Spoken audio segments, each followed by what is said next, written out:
Today I want to talk to you about how two leaders faced intense crisis and used it as a chance to lead with courage, vision, and purpose. In the film Moneyball, Billy Beane completely changes how baseball works using statistics, which goes against kind of the status quo of what usually was done with scouts. And in Remember the Titans, Coach Herman Boone unites a racially divided football team during a time of immense racism and inner conflict societally. Both leaders had every reason to give up, but they chose to lead differently. Let's start with Moneyball. The leader is Billy Beane, the general manager of the Oakland Athletics baseball team. It takes place in the early 2000s. The A's have lost their star player and don't have the money to replace them. Beane's vision is to build a winning team using statistics, not the traditional scouting methods. The crisis is clear. Everyone mocks him. Everyone thinks his ways are crazy, that this actually can't develop a winning team. There's one scene where Boone is sitting in the meeting room with old school scouts. They're listing players based on their looks, age, athleticism, and kind of their financial availability. And he looks at them and he says, if we're trying to play like the Yankees in here, we're going to lose to the Yankees out there. The scene shows real leadership. Beane challenges the process. He challenges the people around him and actually steps up as a true leader. He goes against tradition and risks his career to do what he believes is right. He models that sometimes leadership means doing something new when you don't know or when people don't believe that it might be right. And Remember the Titans, the leader is Coach Herman Boone, a high school football coach in 1971 Virginia.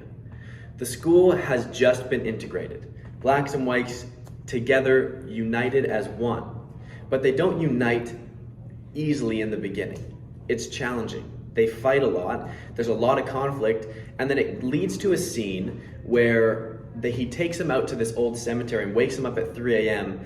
and shows them what real leadership is by saying this quote: "If we don't come together right now on this hallowed ground, we too will be destroyed, just like they were." They were talking about the people of World War II and the Civil War, kind of like that era. The moment where Boone shows strength as a leader is then.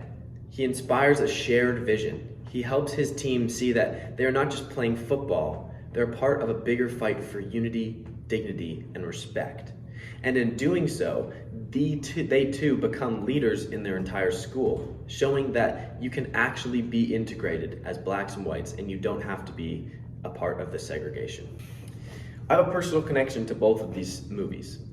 For the first movie, Moneyball, my connection to it is our basketball team this last season was also not doing very well. We were losing games to teams that we should be winning, and we had to take a step back and look about what's best for our team. We had to go against what the status quo was and actually find a different way of going about things, and it actually worked out pretty well. And for Remember the Titans, my personal connection is a little bit different because I grew up with two siblings that were adopted from Liberia. And so I've always kind of seen growing up how they've been able to lead their own lives. How it may be in elementary school, they faced a little bit more racism and criticism, but as they've been able to mature and grow in their own ability to lead one another and lead others, they've been able to break through that mold and truly been able to flourish.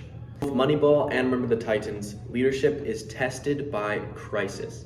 Billy Beane shows how to challenge the process and stick to your beliefs. Coach Boone shows how to inspire a shared vision and bring people together.